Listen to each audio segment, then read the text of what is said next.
Décision Plus est au service des investisseurs boursiers depuis 1987, au tout début de l'autonomie boursière. Notre logiciel de graphique Market Vision Plus et notre logiciel de code dynamique Trader Plus en ont fait sa renommée. Nous sommes encore ici parce que nous évoluons sans cesse et que nous servons bien nos clients. Découvrez nos produits et services spécialement conçus pour l'investisseur actif et autonome dans la boutique Décision Plus. Le logiciel de graphique Market Vision Plus est en français. C'est le logiciel le plus utilisé par les investisseurs de chez nous. C'est lui que vous voyez dans le feu de l'action. Trouvez, classez et analysez plus facilement avec cet outil sans pareil pour suivre la bourse et prendre les meilleures décisions. Gardez vos titres à l'œil avec Market Vision Plus. Consultez la boutique Décision Plus pour en faire l'essai pendant 10 jours sans aucun frais, c'est garanti. Laissez-nous vous guider pour analyser la bourse et prendre vos décisions. Les analystes de Guru.tv feront tout le travail pour vous. De minute en minute, nous classons les titres selon leur situation technique. Nous révélons les signaux d'achat et de vente. Nous publions des recherches poussées et nous prodiguons des conseils en temps réel. Ça commence avant l'ouverture et ça se poursuit jusqu'à la fermeture des bourses. Profitez de chaque cycle boursier avec Guru.tv. Trader Plus, l'instrument du day trader. 50 cotes qui clignotent en même temps. Autant de listes que vous voulez. Graphiques à la seconde. De 3 à 30 graphiques. Des alarmes à volonté. Des listes de cotes préparées. Des modèles graphiques préparés. Prêts à faire feu. Achetez, vendez avec Trader Plus.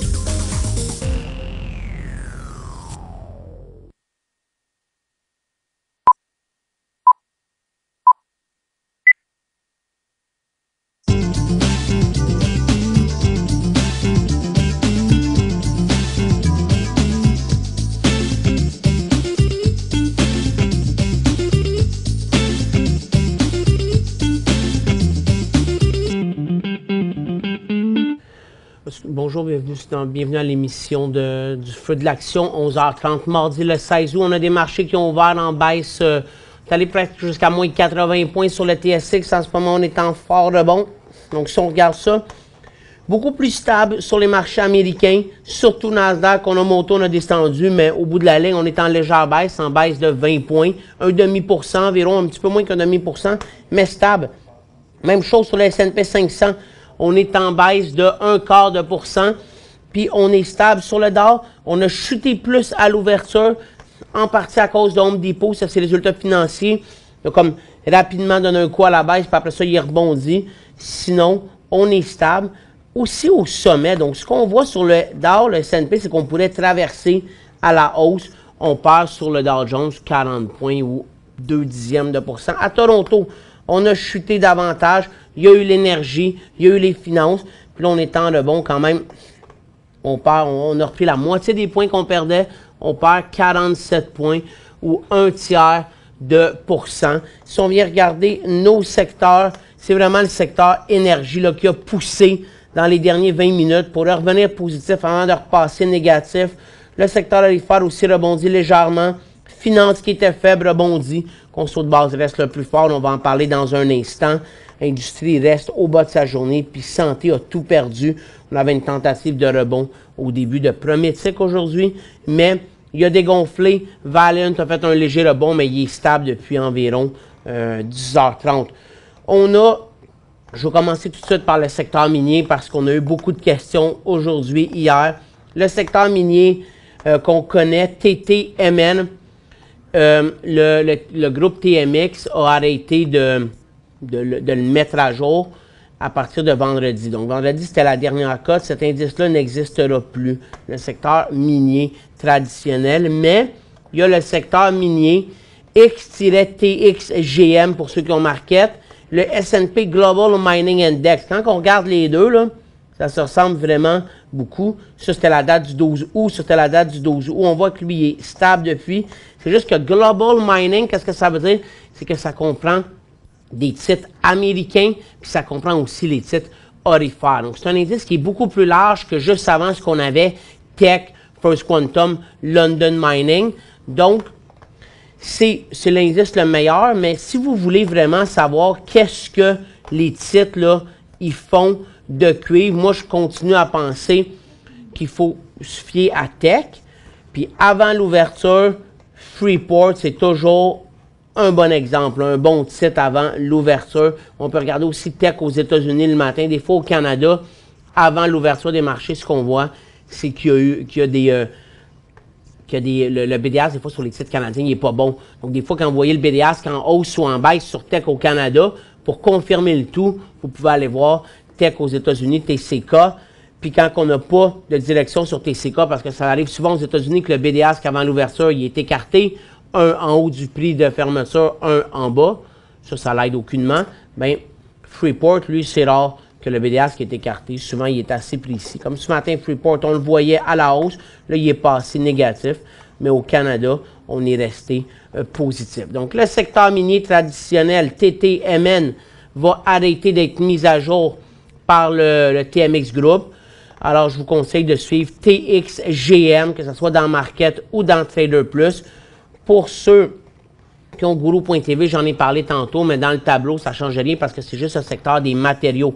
Parce que or puis mine, ça reste des sous-secteurs de matériaux. Donc, dans matériaux, il y a beaucoup plus de titres dans le secteur. Puis dans les secteurs matériaux, bien, il y a tous les titres orifères importants. Il y a tous les titres comme Tech, First Quantum, London, Hotbay. C'est juste qu'en plus, il y a les titres qu'on pourrait dire les produits chimiques ou les titres d'engrais comme Potash, Agrium, Canexus, Metanex, ces titres-là. Puis les titres de bois qui sont ni dans les mines, ni dans l'or. Peut-être qu'ils sont dans le Global Mining. Là. Le Global Mining, quand on va sur le TMX Group, on peut voir le Composite. Il y a 78 titres qui composent l'indice, tandis qu'il y en avait 20 qui composaient l'indice des métaux. C'est la grande différence entre les deux. Donc, on va continuer avec nos indices, puis on va faire les nouvelles après. Donc, si on va voir nos marchés, là, en fin de compte, ce qu'on voit bien, c'est que la tentative de décollage d'hier a avorté. Encore une fois, la dernière tentative de décollage qu'on avait eu le 5 août, on n'a jamais poursuivi. On a réessayé hier, le 15 août. Aujourd'hui, on efface la cote. On n'a aucun marché baissier. Il faut vraiment attendre qu'on soit plus baissier. La dernière fois qu'on a fait une tentative à la baisse, ici, on n'avait pas inversé la tendance, puis on est reparti à la hausse. Donc, il ne faut pas commencer à penser qu'on va partir à la baisse. Je pense que c'est vraiment ça qui est important. Il faut juste... c'est difficile à la hausse d'ouvrir des positions en ce moment parce qu'on a rarement de la poursuite. Si vous avez des positions haussières, il faut les conserver, il faut être patient. On prend les profits quand l'opportunité se présente ou qu'on fait assez d'argent, mais il ne faut pas essayer de jouer ces marchés-là à la baisse, à moins qu'on soit vraiment en intra-séance. Oui, on a une cote, mais je vous dirais, si vous voulez jouer, exemple SQQQ, qui c'est le FNB qui suit Nasdaq, mais je ne le transigerai pas avant qu'on soit vraiment brisé, puis je le transigerai vraiment juste sur une journée. Le Dow, c'est la même chose, mais c'est encore plus neutre, puis le S&P 500 aussi. À Toronto, puisqu'hier, on ne décollait pas du tout, aujourd'hui, on se retrouve au même point que vendredi. Donc, ça fait un double creux qu'on a fait. C'est sûr que si on venait décrocher sur le TSX sous notre double creux, on pourrait se rendre jusqu'à 14 450. Disons qu'il faudrait être à 14 650. Ça veut dire qu'on aurait grosso modo 200 points de baisse. Ça veut dire environ un peu moins que 1,5%. On s'en va au bumper bientôt, mais on a le temps de continuer ça. Bourse de croissance complètement stable ici. TX60, lui, se corrige un petit peu plus en raison des banques, comme je vous ai parlé, puis des autres titres. On s'en va à la pause, puis on continue avec cette analyse-là.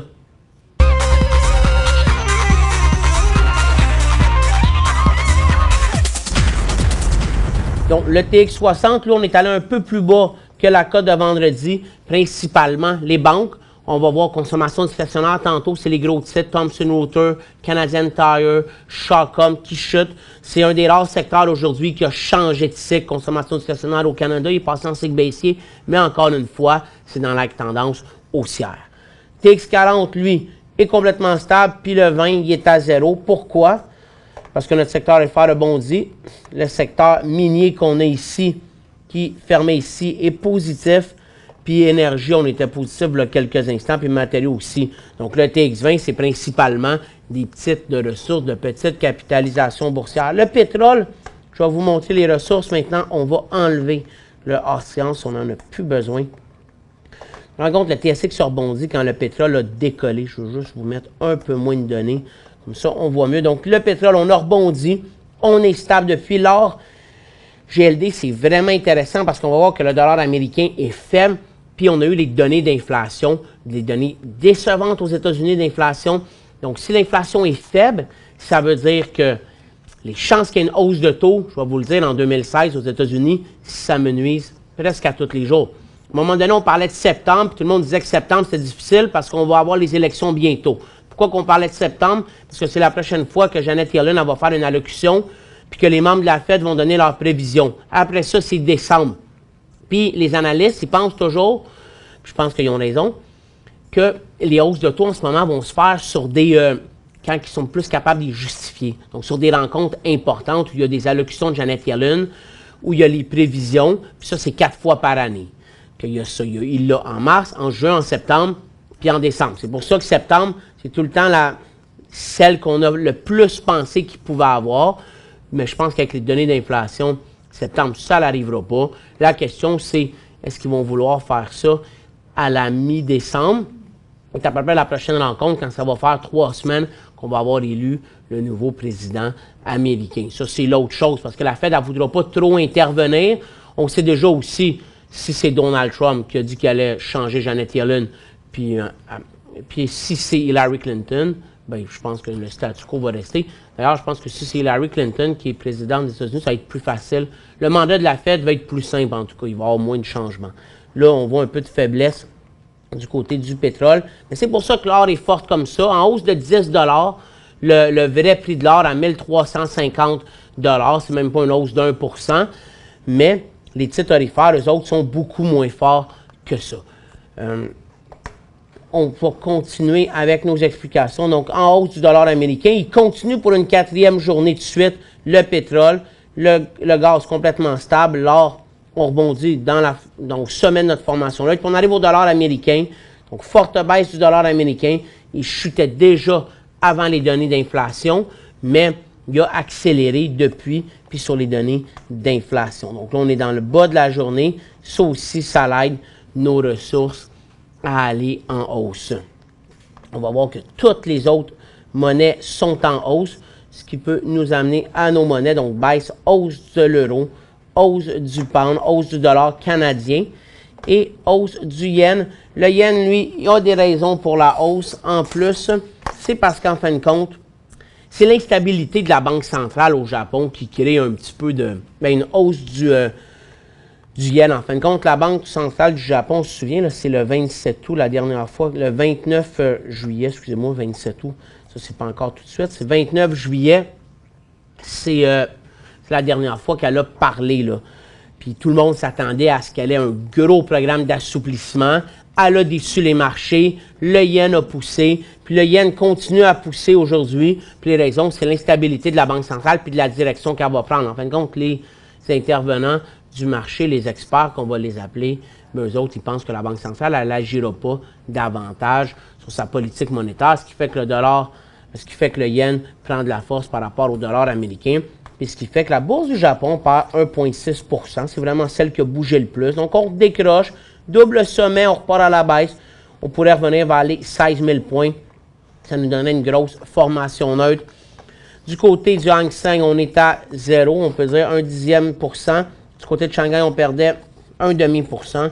La nouvelle qu'on avait en Chine, c'est que le Conseil d'État de Chine a approuvé le lancement de la connexion des marchés boursiers Shenzhen et Hong Kong, 2 ans après que le pays ait lancé la connexion entre Shanghai et Hong Kong. Ça ne change rien pour vous, mais ça rend le marché plus efficient, plus liquide. Donc, c'est mieux pour toute la connexion des bourses mondiales. C'est positif, mais ça ne change rien sur les transactions pour vous et moi. À Londres, on est en légère baisse. À Londres, on avait quand même une bonne nouvelle. En Allemagne, par exemple, on perdait 8 dixièmes, puis en France, 7 dixièmes. Donc, en Allemagne, c'est l'inflation qui a légèrement accéléré en juillet en Angleterre. Puis ça montre des poursuites il y a des signes qui pourraient montrer une poursuite de la hausse de l'inflation en raison de la faiblesse du pound. Donc, puisque le pound a énormément chuté depuis le Brexit, bien, ça rend tout plus abordable en Angleterre. Puis donc, bien, ça fait pousser l'inflation. Donc, c'est probablement la seule place dans le monde où l'inflation montre des signes positifs. Puis là, on va parler de l'inflation aux États-Unis parce que c'est vraiment la donnée qui a un impact aujourd'hui à peu près partout. Donc, on va aller à la pause. On revient avec les données d'inflation. Pour joindre Michel Carignan et son équipe par courriel, écrivez à michelcarignan@decisionplus.com. 5 bonnes raisons de gérer vos investissements avec Banque Nationale Courtage Direct. Des frais de commission fixes à 9,95 en tout temps pour tous les clients et à partir de seulement 6,95 si vous êtes un investisseur actif. Aucun frais d'administration annuel si vous détenez plus de 20 000 $ dans vos comptes. La possibilité d'ouvrir des comptes enregistrés en devise américaine. Des outils performants afin de faciliter vos prises de décision. Un service à la clientèle primé et un niveau de satisfaction parmi les plus élevés de l'industrie. Pour en savoir plus, visitez le bncd.ca ou appelez-nous dès maintenant. Décision Plus est au service des investisseurs boursiers depuis 1987, au tout début de l'autonomie boursière. Notre logiciel de graphique Market Vision Plus et notre logiciel de code dynamique Trader Plus en ont fait sa renommée. Nous sommes encore ici parce que nous évoluons sans cesse et que nous servons bien nos clients. Découvrez nos produits et services spécialement conçus pour l'investisseur actif et autonome dans la boutique Décision Plus.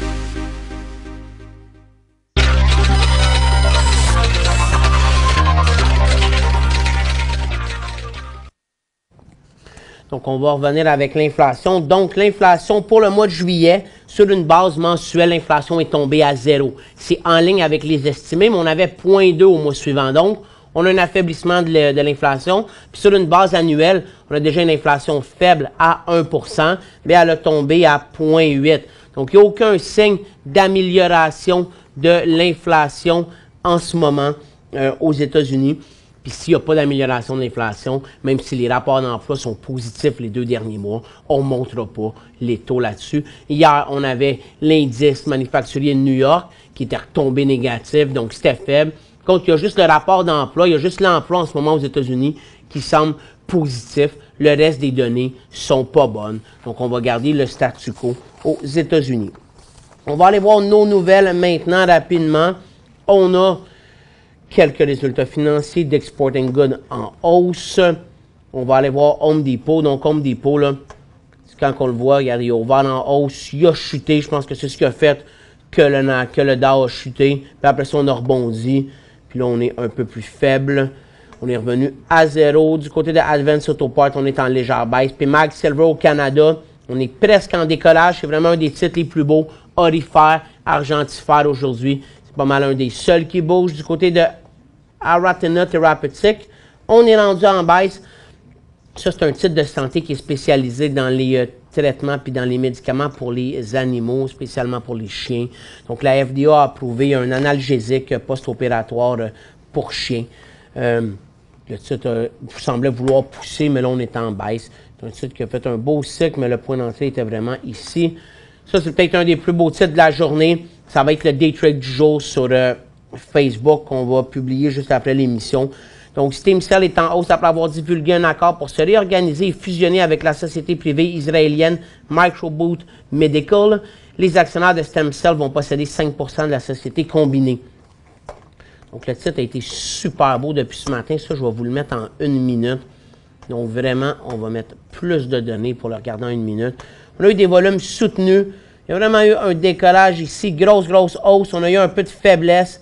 Après ça, on a redonné un coup ici à 67 sous. On a redonné un coup à 67 sous aussi. Je vais essayer de mettre un peu moins de données pour voir toutes les minutes. Mais je peux encore l'enlever.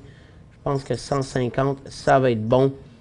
Donc vraiment, quand même, depuis 10h20, là, on a eu plusieurs points d'entrée sur ce titre-là. Puis on en a un autre exactement au moment où on se parle à 84 sous. Si on achetait le titre à 84 sous pour de l'intra-séance, je pense qu'on devrait sortir à 78.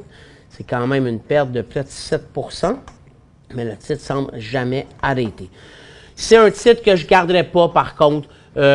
overnight, excusez-moi pour l'anglicisme, mais cette nuit, après la fermeture des marchés. Pourquoi? Parce qu'on n'a pas vraiment de détails sur le prix que ça pourrait donner pour les actionnaires. Donc, je pense que c'est positif, mais c'est un titre qui ne transigeait pas, puis qui était à 39 sous. Donc, il fait un super beau volume. Il peut encore continuer à monter aujourd'hui, mais c'est un titre que je prendrais l'argent que j'ai à prendre durant la journée sur un titre comme celui-là. On a Ain Capital, lui, il perd presque 30 parce qu'ils ont annoncé qu'ils allaient publier leurs résultats financiers plus tard en raison de problèmes de comptabilité puis qu'ils n'allaient pas atteindre les objectifs qu'ils avaient annoncés de vente puis de bénéfices. On arrive à Couche-Tard, un titre canadien fort.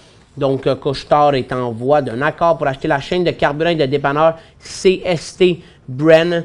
Une annonce possible pourrait avoir lieu cette semaine. Donc, Couche-Tard, c'est dur de le voir comme un décollage. Là. Je ne trouve pas que c'est le plus beau point d'entrée. C'était plus beau ici quand il remontait. T'sais, on n'a pas vraiment d'arrêt depuis le décollage léger ici. On revient en plus vers notre sommet important aux alentours de 63, 64 $ sur Couche-Tard. Donc, je le laisserai aller. CST Bren, mais lui, il a monté, il a dégonflé. Je n'achèterai pas non plus CST Bren. Là. Déjà que là, il a déjà décollé aujourd'hui. Donc, je ne sais pas l'offre va être à combien. Mais souvent, on peut avoir des surprises. Donc, si on possédait Couche-Tard, tant mieux. Je pense que c'est une bonne nouvelle. Continue d'augmenter leur emprise sur le marché des dépanneurs du carburant aux États-Unis. Donc, CST, ça, c'est aux États-Unis. On sait qu'ils sont rendus aussi en Europe beaucoup. Nemaska Lithium, beaucoup de personnes le suivent. Donc, Nemaska prépare le site de la mine Wabushi pour un échantillon en vrac de 60 000 tonnes qui alimentera l'usine en construction à Shawinigan. Ils ont aussi demandé un certificat d'autorisation pour installer et opérer un nouveau concentrateur modulaire. C'est probablement à l'usine de Shawinigan. Et on a une nouvelle sur... Donc, le titre, hier, il monte un peu, il monte encore un petit peu. C'est un titre que si on veut acheter, il faut penser à sortir à peu près à 1,6. C'est sûr qu'aujourd'hui, c'est pas un élan haussier. C'était déjà plus hier, même si c'était pas un élan clair. Puis après ça, on a D-Box Technologies qui bouge pas beaucoup, qui réagit pas à la nouvelle, mais moi, je la trouve assez positive. D-Box vient de signer un accord avec Link Digital Cinema Chinese Technology, l'un des plus grands distributeurs d'équipements cinématographiques en Chine. Donc, Link DC va pouvoir distribuer la technologie de D-Box à l'échelle du pays. On sait que D-Box ont quand même annoncé plusieurs annonces en Chine. Ce qui est intéressant pour D-Box, c'est que la Chine, c'est un marché qui est immense. C'est un marché qui se développe quand même beaucoup au niveau cinéma.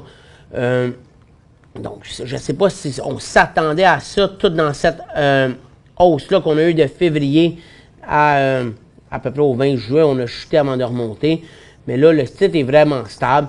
Je pense que c'est un titre là, qui, à moyen terme, peut performer. Parce que je pense que ça peut vraiment améliorer ses revenus, ses résultats financiers et donc son profit. C'est ce qu'on a comme nouvelle. 11h50. Je pourrais aller voir des secteurs avec vous, là, mais il n'y a pas beaucoup de mouvement dans les secteurs. Or est en légère baisse. Il y a quelques titres. Le plus beau, c'est OceanaGold qui redécolle dans le secteur aurifère. Sinon, c'est pas mal neutre. Puis les plus gros titres comme Yamana Gold continuent leur petit décrochage par rapport à hier. La grande question, c'est si vous avez acheté le titre ici ou ici, ces titres-là reviennent. Et si vous perdez de l'argent, vous revenez à votre prix payé. Donc, moi, je pense qu'on devrait sortir de ces positions-là. Hier, Barrick, c'est un des plus faibles. Même chose, si vous avez acheté Barrick ici, c'est préférable de sortir. Si on l'a acheté ici, on peut être plus patient. Puis si on l'a acheté ici, on peut être encore plus patient. Un titre comme Cisco aujourd'hui, il décroche. Quand on voit le secteur minier, ça ne faisait pas grand-chose. Consommation de personnel, je vous ai dit que c'est un des seuls qui décrochait. Mais regardez, on reste dans le couloir haussier. On ne veut pas, à moins qu'on ait acheté du Thomson Reuters ici. Là, on devrait absolument sortir aujourd'hui. Sinon, on devrait conserver. On s'en va à l'autre pause, puis on continue avec vos questions.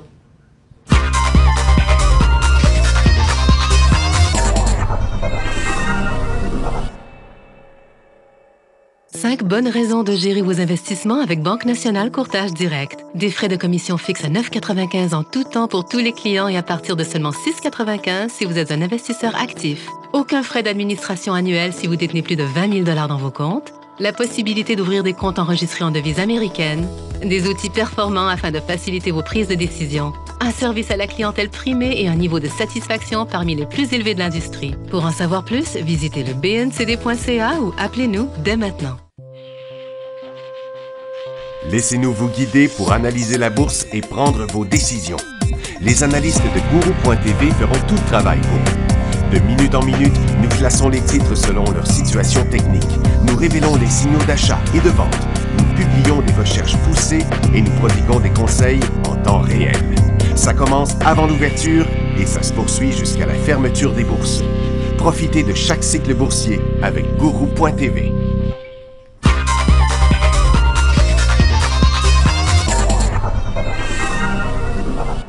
Donc, on regardait le secteur consommation discrétionnaire, là, comme je disais, quelques titres en baisse, ça ne changeait rien. Finance, même chose. On avait une petite reprise à la baisse, mais les banques, là, je vous le dis souvent, là, je pense pas qu'il faut vendre ça à découvert. Donc, même si ça décrochait, il faut laisser aller. Donc, je vais aller répondre à vos questions d'hier pour pas qu'on prenne trop de retard.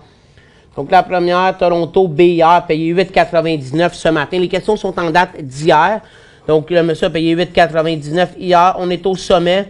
C'est clair là, que je suis pas sûr que c'était le meilleur achat possible parce qu'on met, pour l'instant, là, tant qu'on ne passe pas les 8,50 $, je conserverai le titre. Et puis, si vous voulez être plus patient, il faudra attendre ce support-là. Mais il faut regarder avec le secteur énergie. On est à la 4e journée de hausse sur le pétrole puis sur le secteur. C'est là que je pense qu'on étire un peu. C'est là qu'il faut faire attention. Mais à partir de 8,50, ça va être vraiment en danger. Puis à 8,35, il faut absolument sortir. Ugaz, le temps d'acheter. Ouais, Ugaz, je suis aussi patient de ce côté-là. Le gaz, je trouve que c'est beaucoup plus difficile à comprendre et à transiger que le pétrole. Le gaz, pour moi, le point d'entrée, là, 33 $, environ 30. T'sais. Si vous voulez l'acheter dans la formation neutre, on va mettre ça avec un petit peu plus de données là, cette fois-ci. Mais c'est sûr qu'il y aurait pas un point d'entrée ici. Mais hier, le gaz, quand on regarde ça toute l'après-midi, il a baissé. Moi, j'attendais vraiment de voir un décollage du gaz. Couche-Tard, 200 actions à 46 $.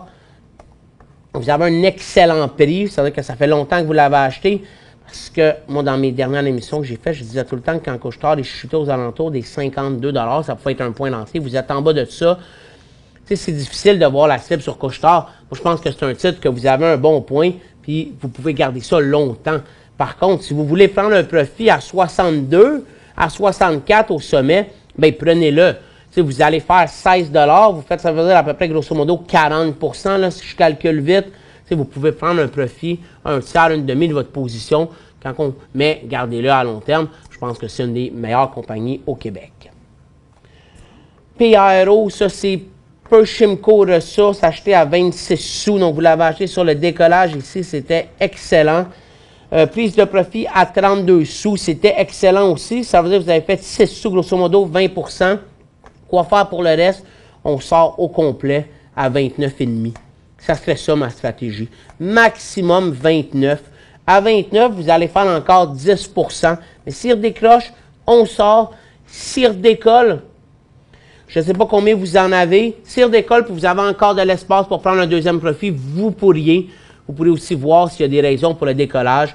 Mais vraiment, à la baisse, 29 sous maximum, on sort. 29,5, 29 sous, ça serait mes points de sortie. PLI, 3,45, doit vendre. Bien, 3,45, vous l'avez acheté au sommet. Et il y avait vous étiez supposé de vendre ici, ici, ici. Vous auriez pu vendre en vous disant quand il remontait ici, mais sinon, il aurait fallu revendre ici. Là, vous êtes complètement au creux à 2,72 $. Moi, j'attendrais qu'on refasse un nouveau bas. 2,60 $. J'attendrais de voir si on traverse tous ces creux-là ici. Donc, 2,65 $. Tant qu'à l'avoir gardé tout ce temps-là, je suis encore patient. Puis à 3,10 $, si vous voyez qu'il recogne encore, parce que là, maintenant, il semble avoir beaucoup de difficultés à passer les 3,10 $, mais vous pourriez vendre ici, vous perdriez 35 sous, mais c'est moins. Je pense qu'en ce moment, ça ne serait pas une bonne place pour le vendre.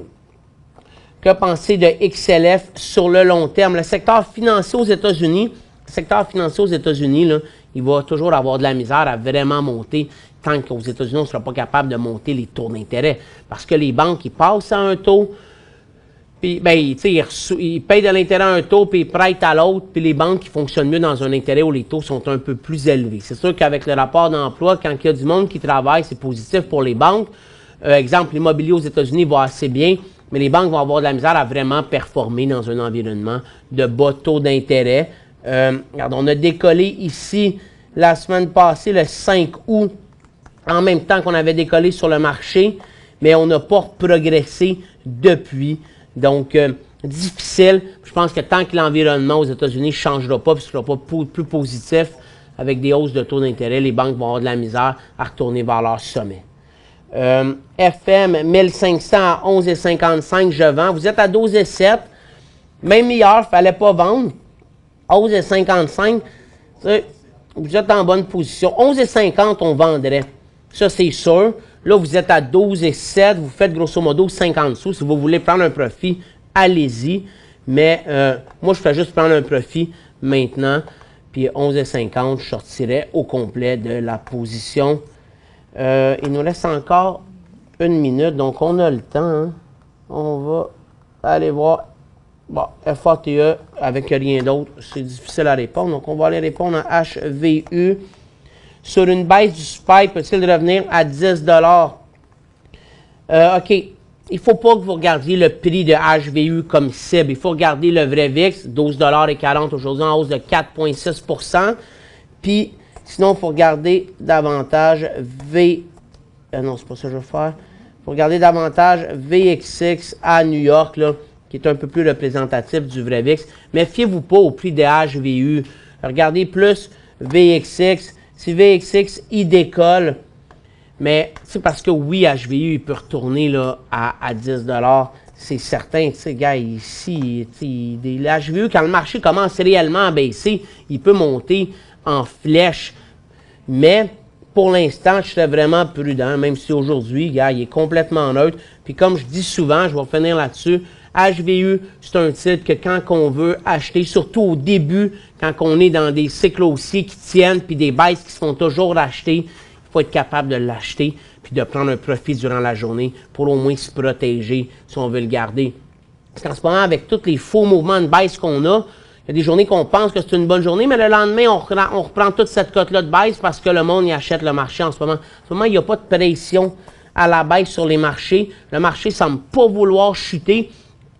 Donc, je serais vraiment prudent avec transiger HVU ou TVIX ou de suivre le VIX. Mais ma stratégie pour HVU, ça serait d'être en mesure de prendre un profit durant la journée. Donc, il faut le transiger là, davantage, essayer de rentrer en avant-midi dedans.